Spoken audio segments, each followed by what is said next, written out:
What's up, guys? John Osumi, motion shooter photography, coming at you again with another video. Hey, it's been a long time since I put out a video. That's actually kind of a good thing. I've been busy with the photography business, so I haven't had as much time to put out content. But at the same time, I've been learning and getting better, and I want to share some knowledge with you.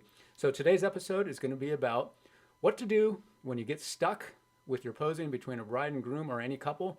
I'm going to give you a little series of poses that you can do that you do not have to memorize, but you'll get a lot of great shots from it. Stay tuned.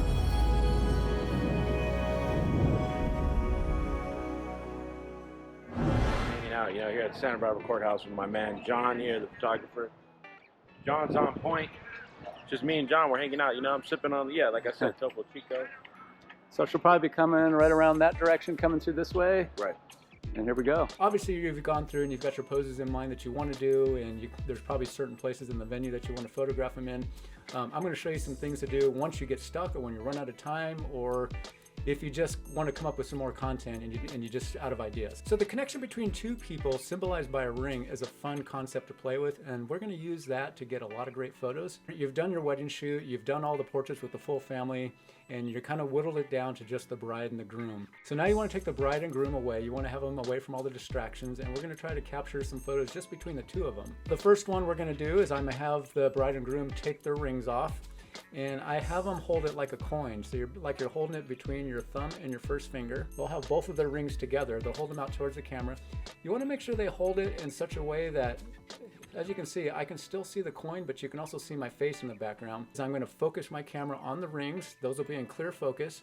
And then with the bride and groom in the background, we're going to get a couple different interactions between the two of them. Interaction between the two, you want to have them maybe kiss. You want to have them smiling at each other. You want to have them one smiling at one, the other's looking at the camera, or vice versa. So you can probably get 4 or 5 shots just on this one particular setup. So after you get that shot, I'm going to have the couple put their rings back on, and we're going to do another display of the rings and a little bit different. Camera left, to have their fist right side up orientated, and you're going to hold it just, so you can see the ring in clear focus, but their face is still visible. The person on camera right is going to hold their ring finger upside down. They're going to interlock their pinkies, and then with that interlock of the pinkies of their ring hand, it's going to display both rings to the camera. So same thing, you have them both hold their hands up towards the camera.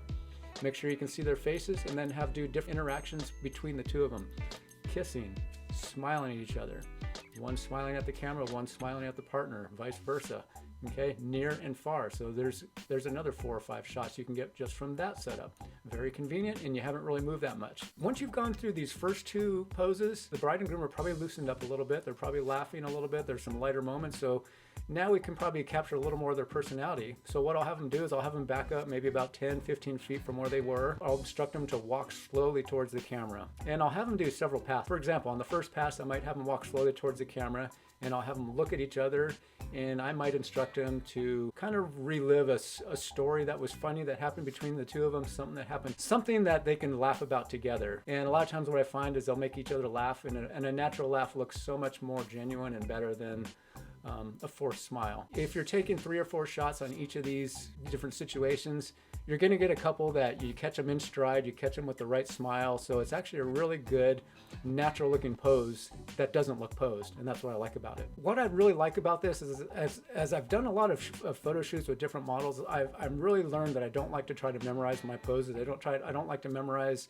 routines, or I don't like to memorize anything, because in the heat of the moment when you're doing a shoot, it's really easy to forget. And if you're trying to remember a routine and you lose your place in that routine, sometimes it can throw everything you had after that off as well. So I find it's better to have situations that you put the bride and groom in, and then you adapt it to different shots. And that way you're not memorizing shots, you're kind of memorizing situations that you want to put them in. And that's a lot easier to remember than having a hand here or having their look this way, different poses. I really hope this is helpful for you. If you like what you saw, be sure to subscribe. Stay tuned. I'll put out more videos as I come out with more content, but always getting better, always improving, and I hope you're doing the same. John Osumi, motion shooter photography.